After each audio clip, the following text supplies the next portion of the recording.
Xo'p, Jo'shqin aka, hozir men sizga 5 ta maslahat beraman. Shu 5 ta maslahat orqali blogingizda shu Zapost avtoronkalar orqali sotuv qilib, hozirgidan kamida 2 barobar ko'proq daromad qilsangiz bo'ladi. Xo'p, birinchisi hozir zo'r ketyapsiz, blogingizni endi boshlabsiz. Sizni o'rningizda bo'lganda hozir sotuvga oshiqmasdim. Hozir shu kontentni dash davom ettirardim. YouTube'da, Instagramda shu klientda qanaqa og'riqlar bo'lsa, o'sha bozordagi, Amerika bozoridagi kontentlarni ko'rsangiz, qanaqa videolar to'p bo'layotgan bo'lsa, xuddi shunga o'xshash kontentlarni davom ettirardim. Profilimga dash trafiklarni jalb qilardim. Xo'p, ikkinchisi men bepul dars berardim. Ya'ni masalan, qanaqa videografiya orqali mana bunaqa daromad qilish mumkin mavzusida va uning ichida videografiyaning kelajagi qanaqa, nimaga odamlar bu sohani o'rganish kerak. Masalan, mobil blogerlik ko'rayotgan bo'lsa, nimaga video o'tish kerak, to'liq shu narsalarni ochib bergan bo'lardim. Xo'p, uchinchisi, men xuddi shu videoga Instagramdan trafik olib kirgan bo'lardim. Trafik olib kirayotganimda qanaqa taklif berardim? Masalan, mobil blogersiz, rivojlanishingizni keyingi etapingiz nimaligini bilmayapsiz. Mana shu darsimni ko'ring, o'rganib olishingiz mumkin yoki to'yxonada video olasiz, keyingi etap nima? Shu dars orqali ko'rishingiz mumkin degan.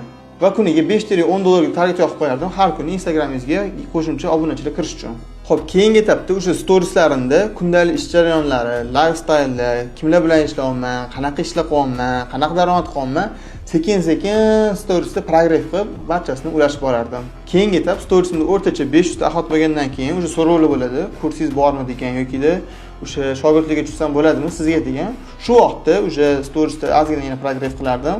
Xohlasanglar kurs tashkil qilaman, qiziqmi sizlarga, agarda qiziq desanglar, anketa beraman degan bo'lardim va Google formada anketa yig'ardim. O'rtacha 500 odamni 50-60 tasi anketadan ro'yxatdan o'tadi va shularga shaxsan o'zim aloqaga chiqib, birma-bir onlayn, Zoomda yoki offlayn gaplashib kursga qabul qilgan bo'lardim. Va o'rtacha 50 kishidan 10-15 tagacha sotuv qilishingiz mumkin.